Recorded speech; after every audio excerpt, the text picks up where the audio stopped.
Let's start off down at Howard, Ohio. The Bulldogs, a very tough non-conference schedule.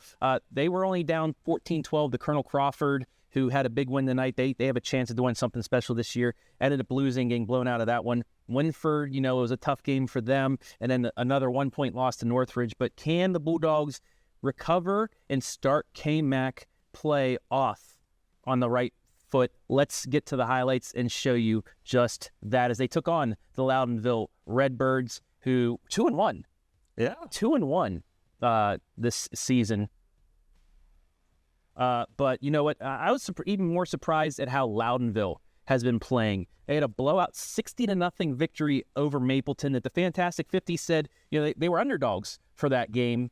They then, beat Richmond Heights at 42-14 for their second win. And then they went to Hillsdale, a team that went to the Final Four last year, a team that, has everybody back. They put up a fight against them. Some penalties really hurt them last week. Hillsdale, as expected, with the victory. They only had, I think, 40 yards of offense in the first half. But this is a Loudonville squad completely turned around. Like you said, there's turnarounds in this conference this season. And, they just had a big turnaround here, 2-1. But it was just a big, a good matchup between these two teams. Yeah. East Knox trying to get in there and Loudonville trying to bounce back. Let's take a look at the highlights. First play of the game, and it's a fumble.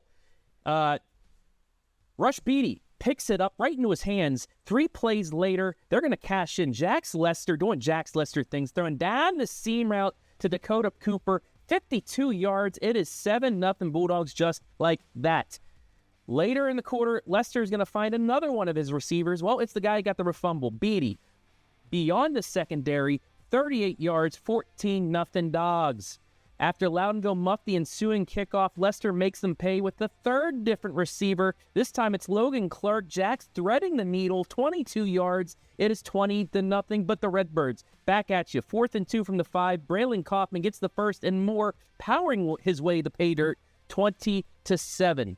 Late in the half now, Loudonville threatening to make it a 1-score game. 4th and 3, Kaufman will get the first. Wait, it's another fumble. One of 5 Redbird turnovers on the night. East Knox escapes 20-7 at the half. Then in the third, Lester with the dagger goes deep for Clark. He hauls it in and drags his defender into the end zone.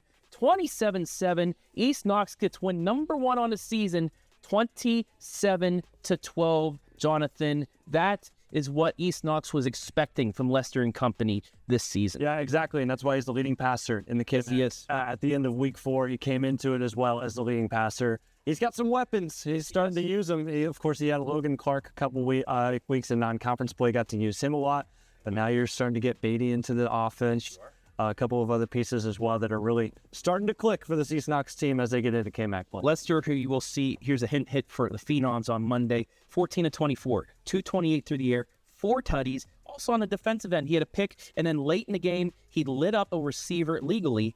The receiver bobbled it, turned into an interception that iced the game. But that wasn't the most important part of this, because some things are even better, greater than football. As most of everybody knows in K-Mac country, Aiden Riggle, senior captain of the team, was diagnosed with adenosarcoma. I think that's how they say it. Adenocarcinoma. Carcinoma, yes. It's a cancer.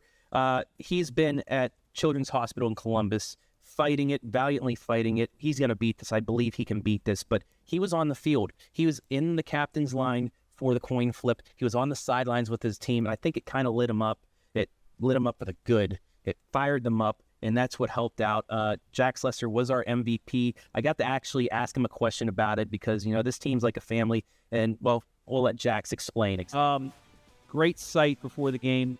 Captain's going out there. Aiden was there with you guys. I know it's been a tough season so far, but to see him out there, I saw him celebrating with you guys. I know this is not only a big win for you guys, but for him as well. Just if you can, just talk about how great of a night this is all around, especially with him in attendance. Yeah, we all love Rig. I mean, he's like a backbone of a Bulldog. He's exactly what a Bulldog is. I mean, him still showing up means the world to us. I mean, we're doing it for him. He's our brother.